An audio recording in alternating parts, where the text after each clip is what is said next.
We're talking about performances that are patently offensive to the average person and violate community standards with respect to what is suitable for minors.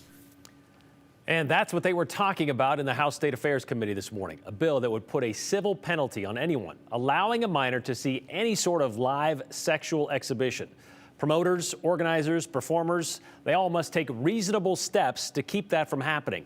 And if they don't, well, any parent of said child or even that kid could sue for up to $10,000 after 4 years after that supposed exposure. It's another bill brought forth by the Idaho Family Policy Center. The president, Blaine Canzati, who we just heard from, saying it isn't targeting any specific performance. It would treat any drag show, erotic dancing, or burlesque equally if they were to be deemed to be sexually explicit conduct or patently offensive. And none of them would be allowed in a public place like a park where children might be hanging around. Several members of the drag community showed up to testify against this bill today, believing it is targeting them specifically, especially after the attention a couple of drag shows in Coeur d'Alene and Boise received last summer. They all made a point of saying they tailor their performances based on location and audience. Something in a park would certainly be less provocative than, say, at a private bar, which requires an ID just to get through the door. Republican Representative Brent Crane asked each of those people that showed up, should children be present at a sexually explicit performance, to which each of them replied, no. Representative Crane using this line of questioning as a way to show the intent of the bill. So do you see anything in this bill that's going to prohibit you from performing a TV-friendly show? Ultimately, that would depend on those viewing it from an outsider's perspective. It can be taken in very different ways, and what we consider to be very calm, collective, family-friendly to others in the community who simply want to backlash at us, it could be taken as, oh, that's inappropriate, simply because of how we are dressed, even if it is like fully dressed as I am today. That vagueness was a kind of a touching point today. However, that vagueness of community standards, there's this accepted notion.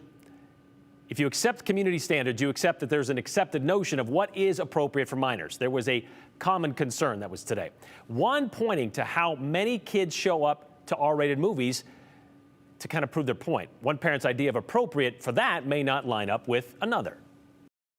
But I can tell you that there are parents out there that believe just being queer in a public place is inappropriate, that two women kissing is inappropriate, that wearing the clothing opposite of the gender assigned to you at birth is inappropriate.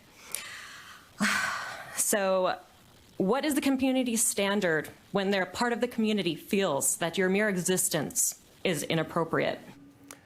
The bill's author, Canzati, again, argued the community standards are not subjective. They're based on the U.S. Supreme Court, what they decided years ago. But they do vary from one community to another, no?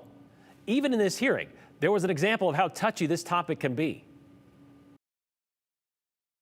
Chair, I'm going to ask that you ask the page to leave the room so I can read from the bill text.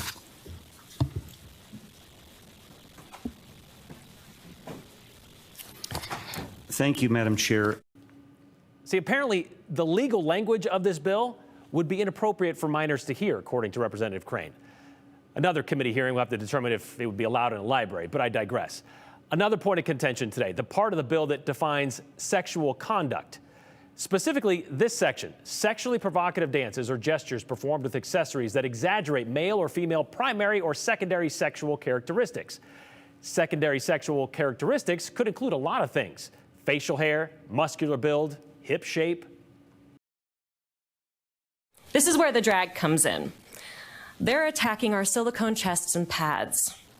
You see, nobody said anything specific about drag, but those are the things that is being targeted by this bill.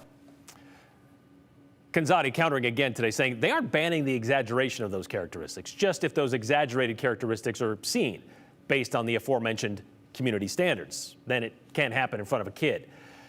Many of you might be asking, like Democratic Representative Brooke Green did, what about a concert where there might be some of that stuff happening? In the unlikely event, say, Cardi B comes to Idaho, Canzati said community standards would make it unlikely a kid going to her concert would be in violation of this bill. By the way, Idaho already has a law against uncovering your private parts and displays of sexual acts in public. And they're pretty clear standards, which kind of goes against this bill, complaining that it's pretty vague standards lined out here. So now it is up to the House to decide if this bill will move on to the next step to become law. And if it passes the State Affairs Committee, it passed the State Affairs Committee today with a do pass recommendation to the House.